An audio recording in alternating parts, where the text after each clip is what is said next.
నమస్తే అండి, నేను మీ KMG car zone Manigoud Gandimaisamma Hyderabad. ఈరోజు మన దగ్గరకు వచ్చిన vehicle Maruti Vitara Brezza ZDI plus full top end model.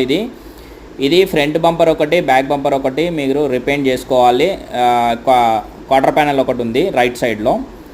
Tell lamps అనేది చేంజ్ చేసుకోవచ్చు, షోరూమ్ నుంచి వస్తాయి కాబట్టి మనం చేంజ్ చేసుకోవచ్చు, నో ఇష్యూ. ఈ వెహికల్ వచ్చి ZDI ప్లస్ అండి. ఎక్కడ యాక్సిడెంట్ హిస్టరీ అయితే మేజర్గా ఏమీ లేదు. లిటిల్ బిట్ అనేది కామన్ సిటీలో. ఈ మనకి ప్రజెంట్ అయితే హైదరాబాద్లోనే ఉందండి. హైదరాబాద్ రిజిస్ట్రేషన్లో ఉంది, సింగిల్ ఓనరు, 1,11,000 కిలోమీటర్స్ తిరిగింది. Showroom track ZDI plus. ఈ వెహికల్ వచ్చి మీరు ఈరోజు టోకెన్ అమౌంట్ వేస్తే మాత్రం మీకు 7,50,000కి ఇస్తానండి. ఇది అయితే కంపెనీ నుంచి మనకు అలాట్మెంట్ అయింది వెహికల్. మనకు టోకెన్ అమౌంట్ పే చేసుకోవాలి. మనకు 12 అవర్స్ టైం ఉంటుంది. ఆ 12 అవర్స్లో మీరు ఎవరైనా టోకెన్ అమౌంట్ పేమెంట్ చేసుకుంటే 7,50,000కి అయితే వెహికల్ ఇస్తానండి. ఎవరైనా ఇంట్రెస్ట్ ఉన్న వాళ్ళు ఉంటే మాకు కాల్ చేయండి. థ్యాంక్ యూ అండి. ఫుల్ ఇన్ఫర్మేషన్కు